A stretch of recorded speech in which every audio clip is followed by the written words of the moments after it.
अस्सलाम वालेकुम। अच्छा, केपीके में एक नई डेवलपमेंट हुई है, बहुत अजीब सी डेवलपमेंट है। एक चौकीदार के कहने पे प्रिंसिपल का तबादला कर दिया गया। तो ये अली अमीन गंडापुर की गवर्नमेंट है, ये केपीके की गवर्नमेंट है, जिसमें एक चौकीदार प्रिंसिपल का तबादला करवा रहा है। मतलब पर्चियों में भर्ती किए हुए लोग, सिफारिश में भर्ती किए हुए लोग इतने पावरफुल हो चुके हैं, इतने उनका सिस्टम के ऊपर कंट्रोल हो चुका है, यानी कि केपीके में इतनी आंधी लगी हुई है कि एक 2-3 ग्रेड का बंदा 16, 17, 18 ग्रेड के अफसर का तबादला करवा रहा है। तो हैरत की बात है, ये चल क्या रहा है केपीके में।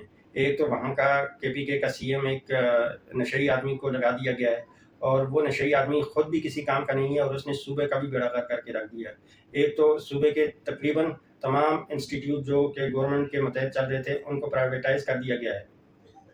सेकंड, केपीके के अंदर जो जंगलात हैं उनको तबाह कर दिया गया है। रोड्स की बुरी हालत है, एजुकेशन का निज़ाम धर्म भरम हो चुका है, सेहत की तो बात ही नहीं की जा सकती, वो तकरीबन ना होने के बराबर है। और अब तबादले भी इस तरह किसी के कहने पे, यानी कि पर्ची में लगाए गए 2-3 ग्रेड का बंदा किसी भी अफसर का तबादला कर सकता है। हैरत की बात है, चल क्या रहा है केपीके में। अच्छा जी, लास्ट में चैनल को सब्सक्राइब करें, बेल आइकन पे क्लिक करें, वीडियो को लाइक एंड शेयर करें, और कमेंट्स करके अपना फीडबैक दें।